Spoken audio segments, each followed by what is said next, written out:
Good morning. Good It's morning. Wednesday. I hear the sleigh bells. It's Wednesday and I hear the sleigh bells. You know what Can that only mean means? one thing. We're in December. We're in Christmas Cookie Challenge world, aren't we? Yes, we are. We are knee deep in it, you guys. We Yay! are so excited for the past episodes and to speak to all the wonderful contestants. And I feel like we have an all-star lineup Woohoo. this year. Girl, don't we I love ever? it. I know. But you know what? I would like to hear from you, Mhm. Miss Chelsea. What is your favorite thing for Christmas dinner? Oh my goodness. Okay, so and it could be different. A lot of our like Thanksgiving meal is the same as our Christmas dinner. Yeah. But this year we did not do a traditional Thanksgiving dinner. We did seafood. So we had like a lobster. Yeah. Oh, So that's I interesting. am most looking forward to sweet potatoes because I don't eat them any time of the year except for at Christmas and Thanksgiving. Really? Oh my gosh, I live off of sweet potatoes. Well, okay, I take that back. Sweet potatoes. I guess sweet potato yam, like with the brown Yeah. sugar and the marshmallow. Yeah. That's Mm, the good stuff. That's the good that way to is, do it. yes. And then I really don't like ham and turkey the day of. I like a turkey sandwich Yeah. after. So See, and I'm I'm not a huge turkey person. We usually either do like a roasted chicken or something, or oh, we okay. do ham. But Mhm. so Mike, if you didn't know that he is Swedish. So he grew up like spending like summers and Christmases and stuff in Sweden. Mhm. And so I took it upon myself to figure out a good Swedish meatball recipe. Look at you. And even his dad was like, we need to start making this recipe. Oh, I love So that. I started doing that for Christmas Eve dinner. Oh, I love it. Yeah, I grew up having like spaghetti and meatballs on Mhm. Christmas Eve. And so I was like, okay, this can be like our little family tradition. So we have Swedish meatballs on Christmas Eve. Yeah. We do Mhm. we go to my grandma's house on Christmas Eve on my mom's side, and it's typically like tacos. So some type of like Ooh, Mexican fiesta. And yeah. then we have my aunt's house and she does the traditional, but she does prime rib. So yeah, I know. It's Yum. really good. But I'm always like this I'm a Yeah. sides person. I like snacking in the appetizers, and by the time it gets to meal, I'm like, "Oh, I'll heat that up Yeah. tomorrow. I'll do Okay, and are you leftovers." the nice mom who lets kids open the presents before breakfast, or do you make them wait until they've had breakfast?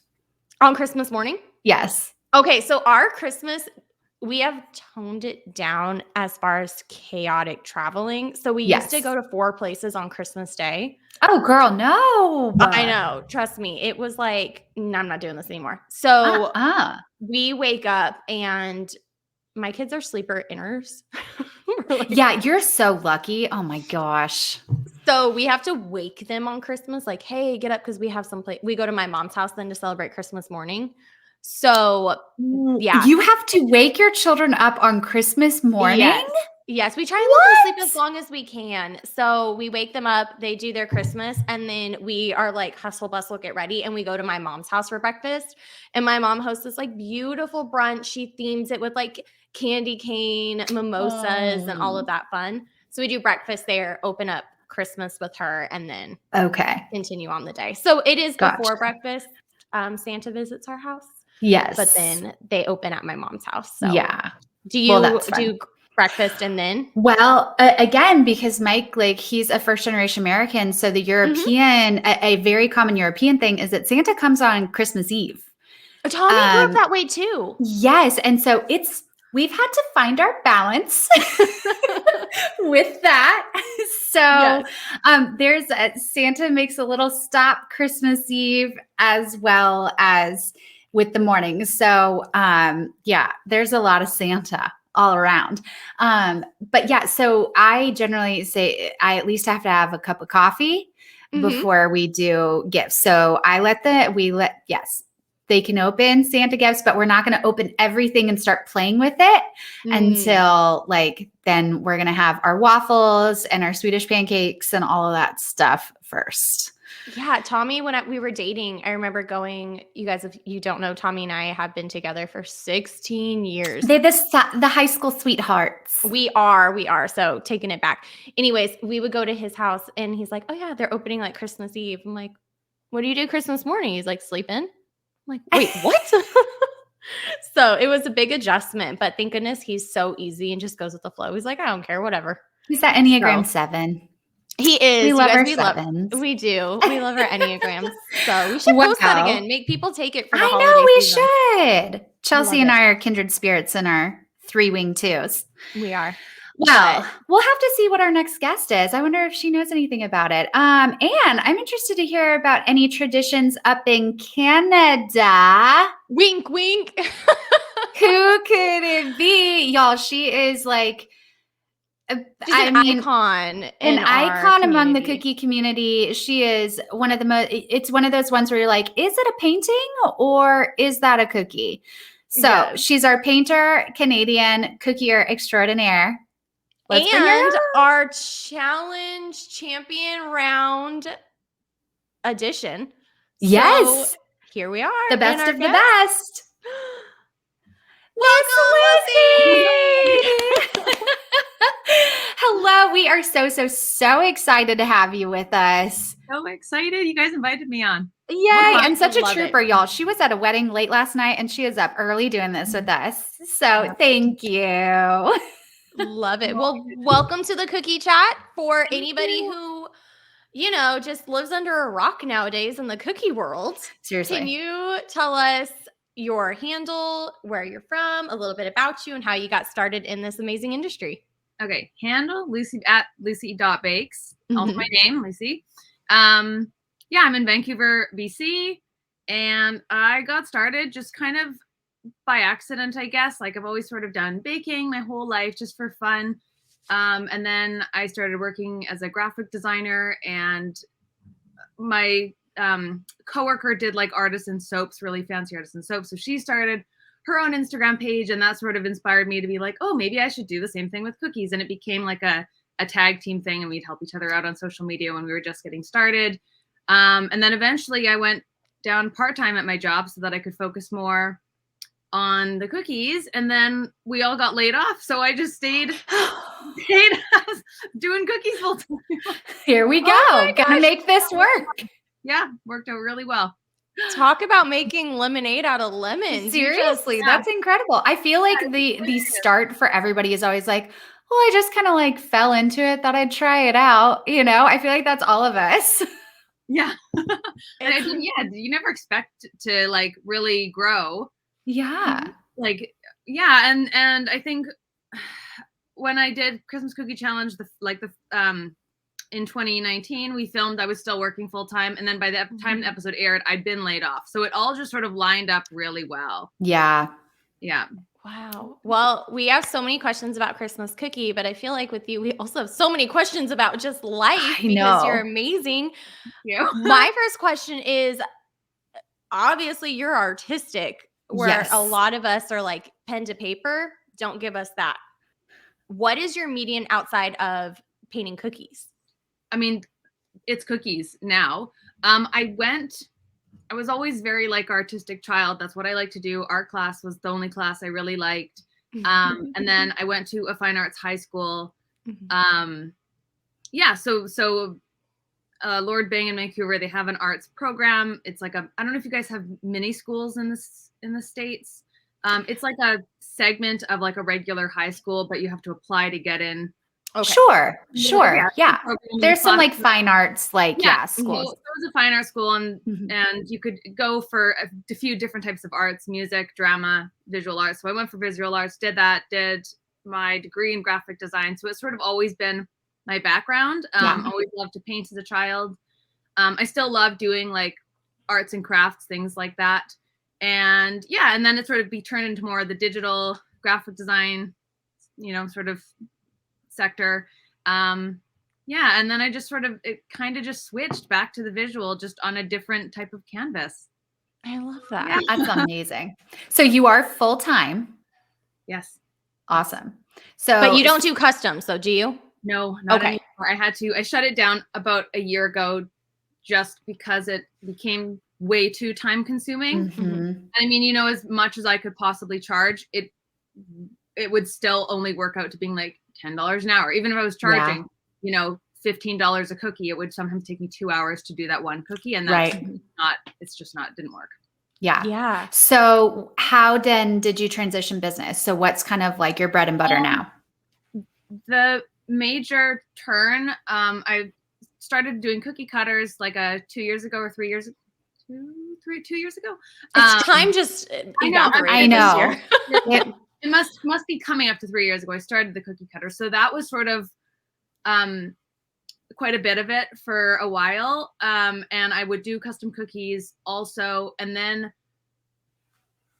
to end of 2020, I decided to host started a live stream class. And then they did really well. And you can make more money. Yeah. It's less work than doing a huge order of custom cookies. So I decided to put more energy into that and then not do the custom cookies so I could really focus on hosting classes and having a shop and sort of also then creating content and stuff to sort of go with it. So that's amazing. Yeah. That sounds like an amazing balance too. Yeah, and it worked really well. And so far it's been like a year since I introduced my first live stream, and they've well, and I feel like with 2020, I mean, we got so many people kind of diving into this medium and being new in this medium to where classes have become at home with nowhere to go. Yeah, I know. And Chelsea and I always talk about we're YouTube University people. Like we are home-based, like self-taught everything. And that's just exploded. So that's a great avenue. You can now, when people, last year you couldn't go anywhere. I know. You can't, everything is restricted. You can't go to private homes. So being able to just like access a cookie class online with like people across the world, it's fun. It's so fun. I couldn't get a Bosch mixer for the life of me because everybody was out there making bread. My store was sold out of powdered sugar at one point, and I buy like the 50-pound bags. And I was like, in the middle of quarantine, what are you gonna make with 50 pounds of powdered sugar? I know. Not a baker. The yeast, you couldn't get yeast anywhere to even it was nuts. It was nuts. But you know what? I do love that there was so much like just learning, like self-improvement sort of like activities that were happening. And the whole world was like, oh, that bread phase. Oh, the bread I did phase? not make sourdough bread. Yeah. I will say I did not check that box during I know. I didn't either. Well, Lucie, let's go ahead and get into our Christmas cookie challenge. So tell us about what episode you were on. At this point, we know you're among the best of the best episode. Yes, we have seen this. Yes. And so we would love to dive into that, but I want to take it back to the first time. Tell us about what that experience was. Did you apply? Did they reach out to you? What episode were you on? Tell us about all that. So I was scouted. So actually back in 2017, I was scouted and went through the whole interview process, did the multiple Skype interviews, didn't get on the show, which was fine. Did they give you a reason? I don't remember. It was a long time ago. I think at this time, when I first went through the whole process, I maybe had like 3,000 followers or something. I just wasn't, it was still so new, and I certainly wasn't as good as I am now. So I went through the whole process. It didn't happen. I was kind of relieved. And it was the dates that they told me that filming might happen if I got on was during a time when I was going to be in New York on vacation anyway. So I was kind of relieved. It just wasn't meant to be. Yeah. So it wasn't the time. And then after that summer, someone else scouted me, and I went through the whole process again, which is also exhausting. Though the Skype interviews, like it's a full-time job. Like, and I was taking time away from work, so I'd be like, I have to go. I need it now. So I went through the whole process again, and then I got on. And that was season 3, episode Picture Perfect Christmas. And that was, we filmed in the beginning of 2019. And it was so much fun. It was the most fun I'd ever had up until that point. For sure. Where did you film? So we were in Los Angeles, and we filmed in the Dunder Mifflin building. Yeah, you were the same. Where we're Chelsea the same was. season. Yeah, we're the same season. Yeah. Season 3. Amazing. Amazing. So tell us kind of like, what was that experience? Did you prepare any like Like, how did you prep for it? I was physically ill for the week before I went down. It was great because I lost like a couple of pounds. You're like, I'm camera ready the whole time. And I think when we went down, we were the first episode to film. So when we got there, there was no crossover of contestants filming, the day before us because we were the first. And our first day of filming was on a Friday, and they don't film on Saturdays. So yes, I had that same thing. Yes. I got a whole day of LA. Oh, well, that is cool. Yeah, so maybe it was Sunday. Anyways, one of the weekend days. They don't film. They didn't film. So we did the first day of filming, and then the second day was the whole day off. And so I just took myself on a hike. I hiked the Hollywood Hills. Like from the hotel over the Hollywood Hills and then down. And that day that I went on this hike was the Golden Globe Sunday. So I went and walked I went down to Kodak Theater and just sort of looked around at all the celebrities going in and then hiked back. And then the next day was the challenges. So oh my gosh, it's like the quintessential like Hollywood experience. It was so fun. I was the week after you then. Okay. Yeah, so it was so fun. And it was also really nice having that day off to just like, I think, mentally prepare. And I'm like, I'm here. Whatever happens. Do you think it helped or did it hinder? Because I haven't met anybody else besides my group that had that Saturday, off. I think personally it helped me. Just maybe going out for it was like a 10-kilometer hike. And maybe just like a little therapeutic.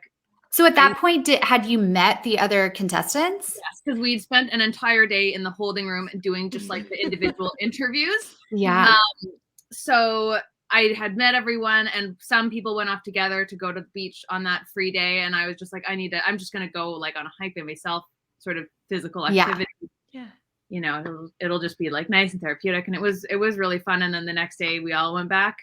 Did you research the other contestants at all after finding out who they were? Or were you like, nope, I'm just going to we all did. Yeah. We all researched each other and shared what we thought. And, it was really like, there was a great sense of camaraderie, like amongst us. Oh, that's awesome. That's what I love hearing that. Getting ready, like whatever happens, like if any of us win, great. Yes, that's what I said when we were talking about my episode. It was such a surreal feeling of like standing there. And it's so hard because people are like, well, didn't you want to win? It's like, yeah, part of you, because obviously you just want to solidify, like, I did it. But then the other half is like, I love these people so much. And what we just went, like, I'm just so proud of everything. We made it through to the end. We created this and did it. Yeah. Yeah. It's really an experience. You can't compare. It's really insane. And so it's really nice. I mean, it's great to win, but it's nice to see somebody else experience that. Yes. So we were just, it was great. I actually got super, super sunburned on my hike. Oh no. I didn't realize it was February when we filmed, and like I'm from Canada, it's not sunny. Yeah.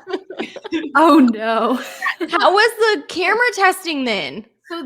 So I, went through this hike in February thinking, oh, it's just like a nice day. Yeah. Not realizing that I'm like so much closer to the equator. And it got really, really sunburnt. And so did sweet Steven. Steven got really sunburnt too, because they went to the beach. And so when we all showed up on set, they're like, oh, so this all That's so funny.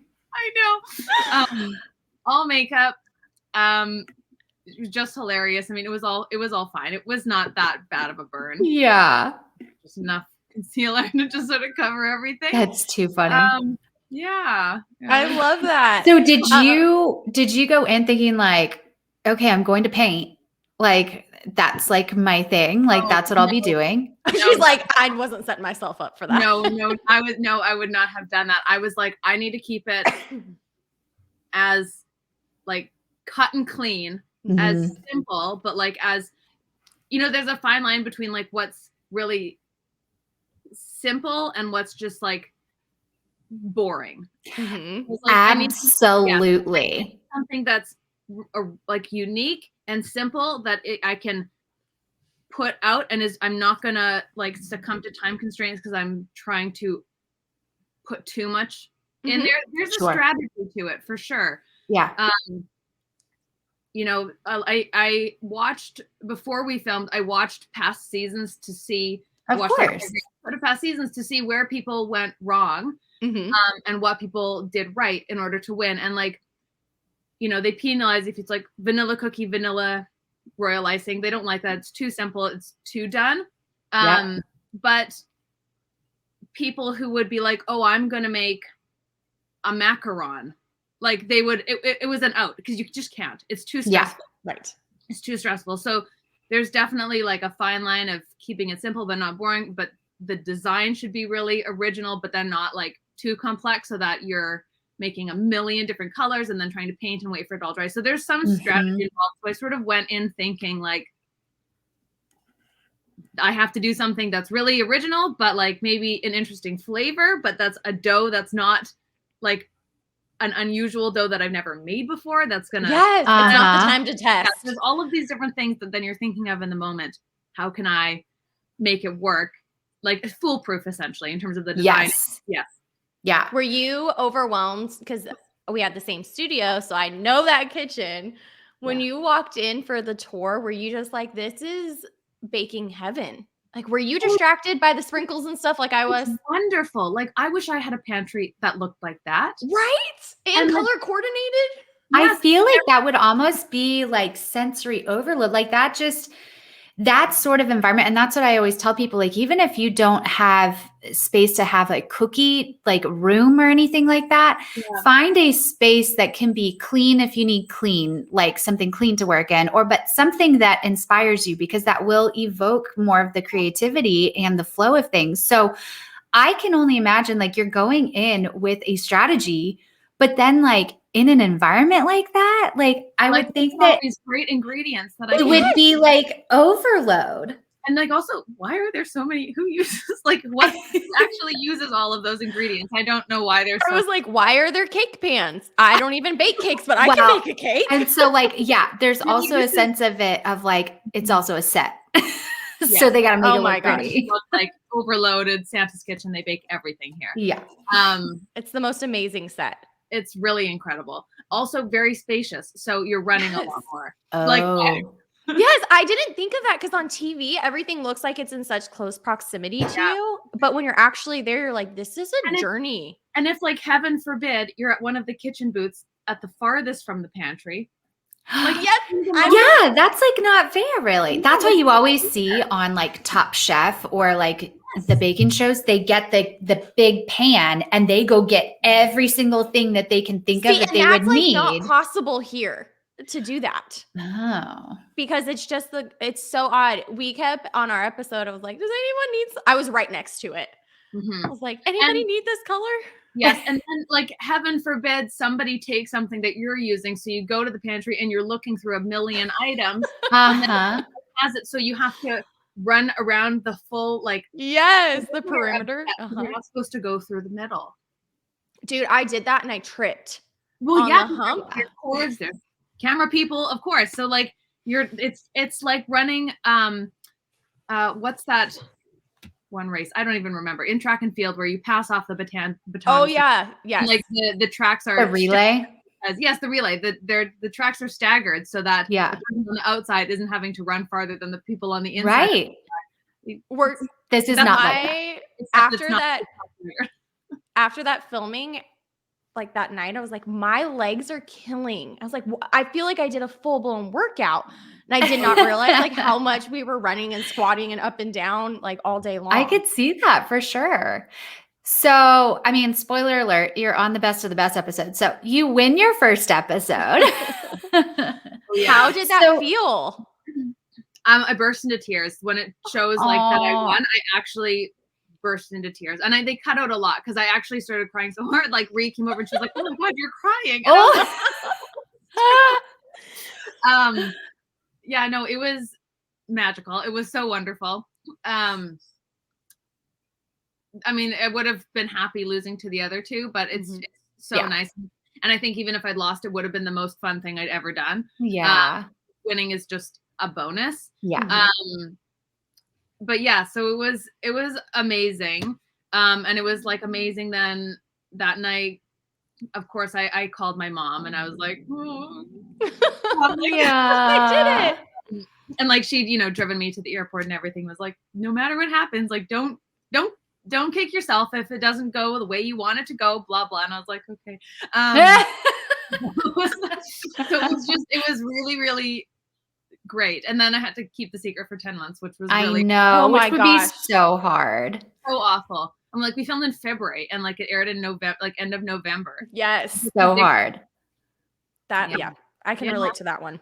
You're So like, after leaving, did you have the thought of like, oh, I don't want to go through that again? I thought I'm never doing that again. see, everybody says that. Uh-huh. Never will I Never go doing back. that again. Check it off the list, put it away. Done. Yeah. So, Shocker, you so what said yes happened? again. Like, tell us. Like they called and I was just like, oh my God, it's been a while. Did you see the number and you were like, uh-oh? Well, I just saw that it was like from Beverly Hills. And I was like, Mhm. I don't know anybody in Beverly Hills. The only people I can possibly think of, and it's that time of year, Uh-huh. ends, is in the springtime. And I thought, I wonder what it is. And then I answered and he's like, hey, it's so-and-so from Christmas Cookie Challenge. Wondering if you want to come back. We're thinking of doing like an AllStars episode. And I was like, oh my God. I was like, let me check. Let's see if I can get past the border. If I can, Oh, I'll come. yes. Yeah, if I can, I'll come. And like secretly I'm thinking, God, I hope they are just like, no, you can't travel. Wait, what was that experience Yeah, like? so tell us Because about that. Yeah, we all so don't challenge. it was yeah, so I had the producer for the Returning Champions episode was the same producer that I had the first time. So I had already known him. And so I was like, oh, like I'm up in Canada and there's a pandemic and I don't know if I can travel. So can I just like, I'll just figure it out. And he's like, oh, absolutely. And I was like, also like there might be more costs associated with it because there's other things that I have to do now to get down there. Mhm. And he was like, okay, yeah, don't worry about it. Don't worry about it. So I, had to call the border securities and be like, if I'm, going for this, what do I need to do? And so I needed to do, like a COVID test, and I needed the results, within 48 hours of the flight. So I had that done, got on the flight, flew down. As soon as we got down there, another COVID test, as soon as everybody gets to the hotel. There were daily health screenings. Everybody else, because you're already in the States, once we got there, we did a COVID test. Everyone else was fine. And at the end, we just left, got back on planes and went our own way. But to come back into Canada, you need a negative COVID test within, 48 hours of your return back to Canada. So I had to have a second COVID test. My goodness, you were like a testing queen. I think I Yeah. had 5 tests in 7 days, and like the ones that go all the way back. Yeah. Yeah, it was a very uncomfortable week. And yeah, so then I needed to have another COVID test arranged for like the day before my flight home so that I could get back into Canada. So we did that, negative. I also had to book a hotel quarantine.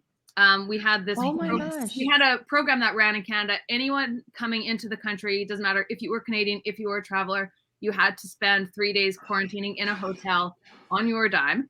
Jeez. Yeah, so it was about the quarantine hotels ranged from like $1,000 to $2,000 for the 3-day mandatory stay, and then when you were there, you had to like, you get off your flight into Canada, you would do another COVID test at the airport, you get in your like specified shuttle, whatever, it would drive you to your designated quarantine hotel. You would lock yourself in your room for 3 days until you got your negative test results from the airport. Oh So my goodness. hotel room. So I had to bring everything with me. And like the show was awesome. They were really understanding. And I was like, this, I have to, when I get home, like I can't just take 5 days off to come and film for the show, because when I get home, I then have to spend 3 days in a hotel. Right. A lot of money, and they were lovely and helped pay for that. And then after the 3-day mandatory hotel stay, then you have to finish out the remainder of your 2-week isolation. Oh my my goodness. gosh. It was like the entire month of April was basically a write-off because I couldn't go anywhere after I came home. Did you create an online lesson during that time? yeah, I just That would like, be the time, man, to just do a class. yeah. So I like brought my computer with me down there so that I would have it when I got home to my hotel. Like it was just really insane. And then finally, after being home for like, I got to the hotel, tested negative. I was like, thank God I can finally go home. Like 3 days after the show had filmed, I was like still in a hotel. Oh my goodness. Finally came home, isolated for the next 11 days. My fiance, you can only also have like, they also check on you. They were actually Wow. they were COVID police. So they would come and check on you during your stay because everything was like going through the government. So they check on people to make sure that nothing was, no laws, I guess, were being broken. And there was like a huge fine if there was. So my fiance had to like go to crazy. so I Oh could my goodness. and they definitely came and checked on me. Your world was rocked. Yeah, This is no simple ask. Yeah, it was like the 3 to 4 days of like filming in Knoxville was like actually like a 3-week long Oh my thing that I had goodness. to organize. Like it was really, but I mean, it was worth it, and it all worked out. So I was like, if they won't let me past, I won't do it. But if then I'll do it. And my mom was like, you have to do it. Yes. Well, speaking of this experience, you got to experience something else.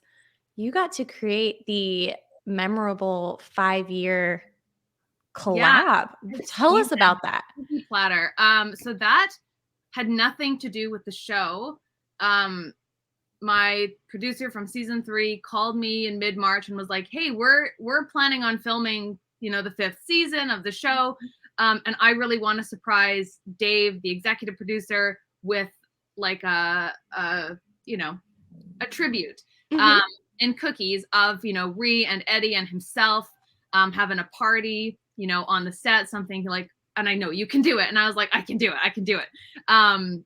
So I, whipped up some, I guess, drafts of what I want to look like. And we went through the whole thing. And while I was working on that, I got a separate call from this Beverly Hills number. And I was like, oh, this is so weird. Oh my like, goodness. I was just talking with Brandon. Maybe he's calling me from a different number Girl, you're just on Food Network speed dial. Thinking of me, all those 2 people. And I was like, oh, this is so weird. So I answered and it was like, oh, hey, this is so-and-so from Christmas Cookie Challenge. We're going to do a Returning Champions episode for the 5th season. And I was like, oh, great. Like, did Brandon, the producer, put you up to this? And he was like, what are you talking about? And I was like, oh, okay. I'm already like, I just was talking to him about this completely separate project. So they had nothing to do with each other. Mm-hmm. Yeah. It happened to be like this hilarious crossover. Just seems like your whole month. I know. The whole entire spring for me. What a crazy time. Was it more pressure, do you think, competing on the AllStar round, or knowing that you're creating this beautiful piece of art for everybody's work for so many years on this production?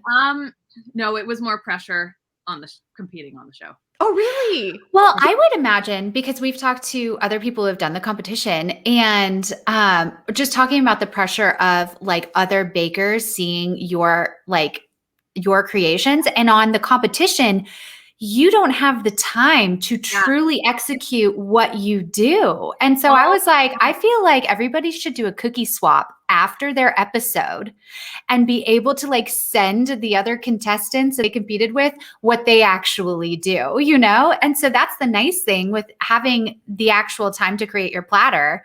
Yeah. You can truly perfect it how you want. Yeah. Like I think I spent like 4 solid days working on that. Yeah. Whereas like in the competition, they're like, you have 2 hours from making the dough until like it's plated in front of the judges. Ridiculous. It's impossible. It doesn't matter how good you are. I know. Even the better you are, the more time you actually need. So the worse your stuff turns out. So did you prepare differently for the AllStar challenge? I was much less nervous. Yeah. Definitely. I was a lot more relaxed. I was not sick the week before. Yeah. Yeah, I was much less nervous. I was way more excited because I didn't know who I was going up against. I had I could narrow it down to like 40 people. Right. But I didn't know who I would be going up against. So when you saw everybody, were you like, oh? Yes. There were some people who I did not want to see, so I was relieved that none of them would showed up. So I was like, okay, it's fine.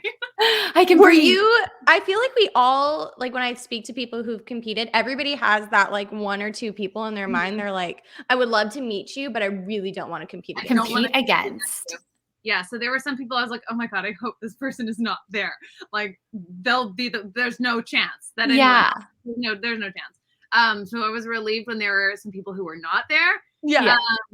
Yeah, so it was all good. I could imagine too, like your first episode, you probably need more time to like actually research like who that person is. You might not know them right off the bat, but I would imagine like when all of you guys are seeing each other, because you've all researched like who won all the seasons. You remember who wins. Oh yeah. So I would imagine you're like, oh my gosh, yay. Like I get to meet you. Yeah, and actually it was funny because the first time I did the show, you have no idea who to expect because it could literally be anybody. And when I first arrived, like to film the first episode, landed in LA, and like they pull up in these vans with all tinted windows. I know you're like, who's inside? Who's inside? Yes. And I opened the door and it was Petey Cake, and he was just like, Lucy, and I was like, Petey. That's so fun. Really funny because like we knew who each other were and like chatted all the time through Instagram. So it just like he was just the first person who was there on my episode. It was hilarious. That's and then amazing. That's awesome. like instant relief. You're like, oh good, it's just like another human. Yeah. Yes. Mm-hmm. That's like, and it's so strange how everybody's just kind of forced to like, you're all experiencing this once in a lifetime experience together. And I almost feel like it's that instant bonding. Like we're in this together. Yeah. It's a Food Network community, I feel like. And definitely like the second time back, I think we all got to the hotels at separate times. So we didn't even meet each other until we're all like, gathering in the lobby, getting ready to head to set. And we're like, are you on my episode? Yeah. Are you my mother? Are you my mother? Yes. Yeah, but it was so great going back. And yeah, heading back the second time, the only thing I was nervous about was who was I gonna see competing against myself. And everything else, I already knew what to expect. Like, there's gonna be some familiar faces on the crew. Producers. I had the same producer I did the first time, so that was that's nice. Much better. And yeah, the process, like how long you wait for in the holding room. You just know everything except for the people. So it was way easier going back a second time. Very nerve-wracking for different reasons. Yeah. Did you think the competition, knowing that you were going for an all-star round, I mean, so much is thrown at you your first episode. Were you nervous what is going to come up when it's like we've all won? We're all kind of even on the playing field. Yeah. How was that? And now it's just like, oh no, like I've already won. And now it's, again, we're going back and somebody's going to not win. And like who now is like we experience for the first time who are the people who don't win. I guess people experience that, what they haven't experienced yet. Like none of us had experienced any kind of elimination at that point. Right. We all won. So that was like the only nerve-wracking thing is like, but I'm a winner, and then if I don't win, like we lose the title, kind of one to one. Yeah. You've already won. You're still a champion. Do you feel like winning that first one? What do you feel like that did for your brand? Oh, I mean, it's great. I mean, being on the show at all is great. People will follow you no matter what. And it's just, you can say I did it. But yeah, winning is it's the validation on top of the extra exposure for sure. Yeah. That's awesome. Definitely. What advice would you give to anybody looking at going through that process or anything related to that? What would you say? If you really want to get on the show, you have to be like so bubbly, it hurts. Every interview, like they won't take you if you're just like talking how we're talking. They want you like literally like so animated in every interview. It's painful. If you really want to get on, just be so bubbly that it's insane. You have to have personality because Yeah. that's what's going to come through on. Yeah, because that's the thing. Some people are so like lively and relatable on like maybe in their stories or something like that, but it's not going to read on TV maybe or something. Mhm. So at the end of the day, it is a show. Yeah, and You if you get on, also if you get a chance to go back, 100% go back. Yeah. I can say like, regardless of whatever the outcome is of the going back, like it was. I don't want to say it was more fun than the first time, but it was more fun. Like Dang You it. probably get to take it in more. yes, You and know? like this is not a spoiler of any kind saying that it was more fun, but like it was more fun just because you know what to expect, and like Yeah. the producers already know who you were from the last time, so Sure. there's like it's just like a different experience again. Yeah. It was so fun. The first time with all of those feelings of like you don't know what's coming and everything's just so new, that's where I said if I could go back, like what would I change? And it was like being more in the moment and just enjoying what's in front of you and the people and the entire experience in itself. Yeah. So That's so great fun to with hear. that. I'm sure there were lots of people who were offered the chance to go back as a returning champion who didn't go back, and like I knew I would regret it if as much as I didn't really want to put myself through that, like it was more fun being there for the second time. Like the whole time from the moment we got there, I was like, oh my gosh, this is actually more fun because we've already been through it. That's so I love cool. that. I love that. It was so fun. Yay. What would you say was the hardest part or I'm going to refer to them, I guess, as season 1 and season 2. What is something that you felt you took from your first round and kind of tweaked when you got to the second episode, knowing like, oh, this is what I'm going to change? I don't know. I mean, that's the really tough part is because you go through it. You're like, I did it right the first time and I won. Yeah. So like, I don't change anything. How do I bottle that and bring it? It's the same strategy. I just need like. That's too funny. It's hard because you're like, I won, so how do I mean, I was like, I can't make any more of the mistakes that I made in the first, season 3 when I was on with the Angels and I messed up her arms. Yeah. That I thought, like, as soon as I realized there was like 2 minutes left and I was looking around, I was like, I know I don't have any more dough, but I'm looking for more dough. Can I remake her arm going the right way? I mean, that was just a really, really lucky that I sort of problem solved it at the last minute. But that was maybe the only thing I was like, I cannot make a similar mistake because I might not be able to come back from it if it's in the last minute and I mess something up. Mm-hmm. So that was, the only thing. But again, I guess it's problem solving practice. Sure. Those mistakes. So I was like, just try not to make those mistakes. Yeah. Like I'm not paying attention mistakes.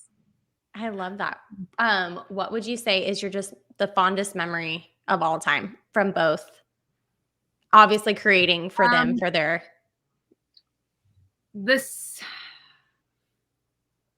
I don't know. It was also fun. I mean, the second time, just hanging out with some of the other contestants, it was just really fun. And the first time we were there, we were the first episode to film, so there wasn't anybody there when we got there. So we were just in the hotel like by ourselves for the first couple of days because we also hit that weekend. So we got there Friday, and then nobody else came until Sunday night. So it was just us for a while, but. The second time going back, when we got to the hotel, they were already filming. So there were tons of people there. So we just saw everybody. Yeah. Mm-hmm. So that was it was really fun going and actually meeting everybody. And you just happen to meet them all at the hotel. It is. It's like walking into a party. It's really funny. Yeah. That's so fun. No, it was so fun. What did they say about your piece that you created? Like, did you get any feedback from Marie or anything on that?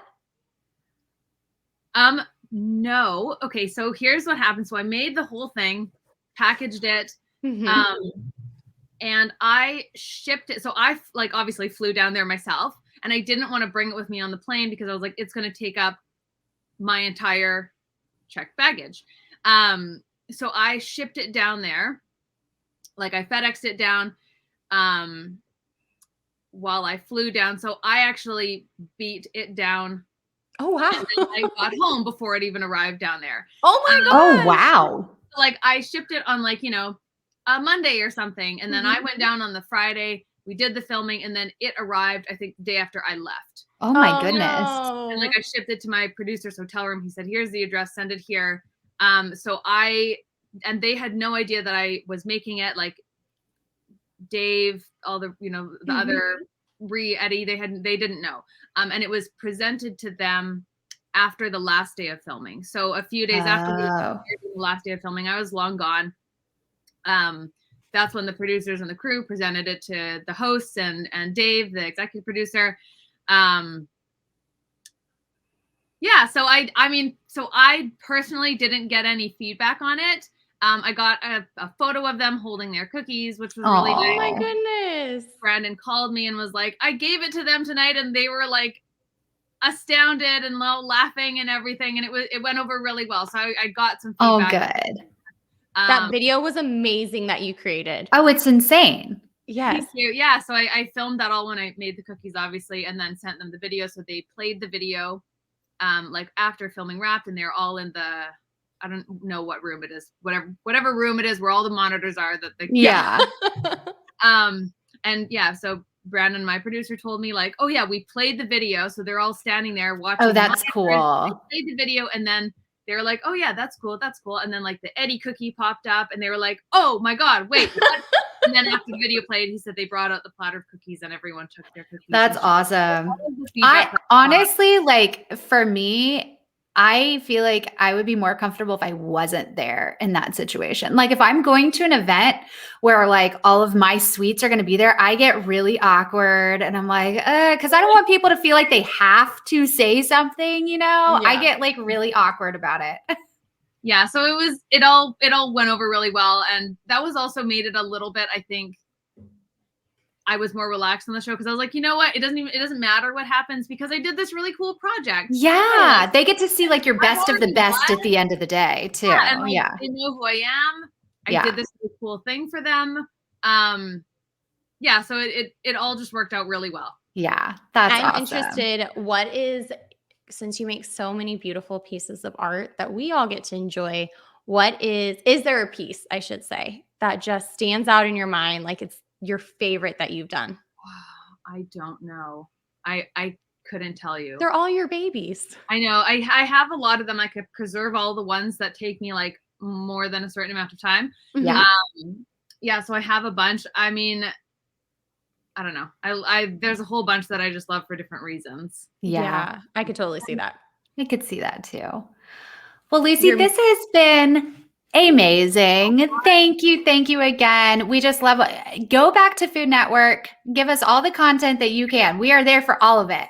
Yes, be a regular, please. Yes. Oh my god. Now I'm just like, I don't know if I could do it again. You're like third time. Oh my gosh. Third time. No. We love that. Well, thank you so much. Is there anything you want to wrap with? Just any piece of advice for cookiers or bakers in general, not even Christmas cookie related, just something that you would give somebody who's maybe just starting out? Just stick with it. I mean, consistency is key, right? So if you stop for a bit, you're just going to lose momentum. Yeah. And also it's great as a side gig. If, I hear lots of people message me and they're like, how can I do this full time? And I'm like, you can't just switch. You can't. Yeah. You just won't. You need income and it just doesn't work. So something has to give, and it's probably your social life. If you want, if you want to go from like a full-time job, do it as a side hustle during all of your free time. Yeah. Mm-hmm. Then hopefully you come out the other end doing it full time and it all works out. But yeah. Yeah, it's definitely a transitional challenge. Yeah. Awesome. Well, thank you so much, you guys. Go back if you have not already watched the episode. It is season 5, episode uno. Yay. This time, correct? Yes, first episode, November 11th at 9. Well, She's like, I don't know, America. They can go back and watch at this point. I understand what Pacific Standard Time means in Eastern Time. I don't know anything in between. No worries. November 11th at some time in the evening. And then sometime in the evening, and then if you're in Canada, November 14th at 8, I think. No worries, we'll post it up for you. We'll post it up. But Thank you so much for being here. You guys, we have more Christmas cookie content coming your way. Don't you fret. We're keeping the sleigh bells ringing, the songs a jingling. So keep your eyes out for our next guest. But I'm Chelsea with Rolling in the Dough AZ. I'm Melissa with Missy P Sweets. May your cakes never be dry. And your icing be shiny and crater free. Thanks, guys. Bye, y'all. Bye. Bye. Hold on, my mouse is dead. Ah.